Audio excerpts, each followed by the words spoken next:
Hello! Let me share with you a devotional, a word of encouragement, and a time to focus on your friend Jesus. Our scripture today, sorrowful yet always rejoicing. It comes from 2 Corinthians 6 verse 10. Sorrow was beautiful, but his beauty was the beauty of the moonlight shining through the leafy branches of the trees in the woods. His gentle light made little pools of silver here and there on the soft green moss of the forest floor. And when he sang, his song was like the low, sweet calls of the nightingale, and in his eyes was the unexpected gaze of someone who has ceased to look for coming gladness. He could weep in tender sympathy with those who weep, but to rejoice with those who rejoice was unknown to him. Joy was beautiful, too, but hers was the radiant beauty of a summer morning.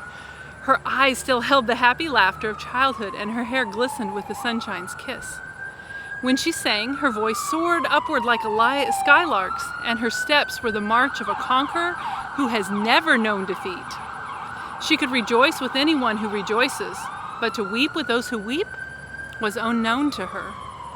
Sorrow longingly said, "We can never be united as one." "No, never," responded Joy, with eyes misting as she spoke, "for my path lies through the sunlit meadows. The sweetest roses bloom when I arrive, and songbirds await my coming to sing their most joyous melodies." "Yes, and my path," said Sorrow, turning slowly away, "leads through the dark forests and moonflowers, which open only at night. They will fill my hands. Yet the sweetest of all earthly songs, the love song of the night, will be mine. So farewell, dear Joy, farewell." Yet even as Sorrow spoke, he and Joy became aware of someone standing beside them. In spite of the dim light, they sensed a kingly presence. And suddenly, a great and holy awe overwhelmed them. They sank to their knees before him. "I see him as the King of Joy," whispered Sorrow, "for on his head are many crowns, and the nail prints in his hands and feet are the scars of a great victory. And before him, all my sorrow is melting away into deathless love and gladness. I now give myself to him forever."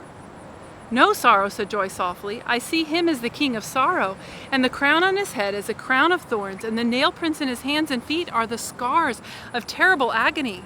I also give myself to him forever, for sorrow with him must be sweeter than any joy I have ever known." "Then we are one in him," they cried in gladness, for no one but he could unite joy and sorrow. Therefore they walked hand in hand into the world, to follow him through storms and sunshine, through winter's severe colds and the warmth of summer's gladness, and to be sorrowful, yet always rejoicing.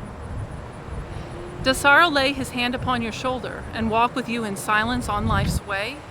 While joy, your bright companion, once grown colder, becomes to you more distant day by day.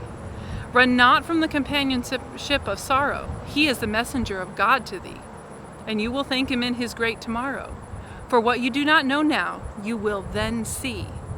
He is God's angel, clothed in veils of night, with whom we walk by faith and not by sight.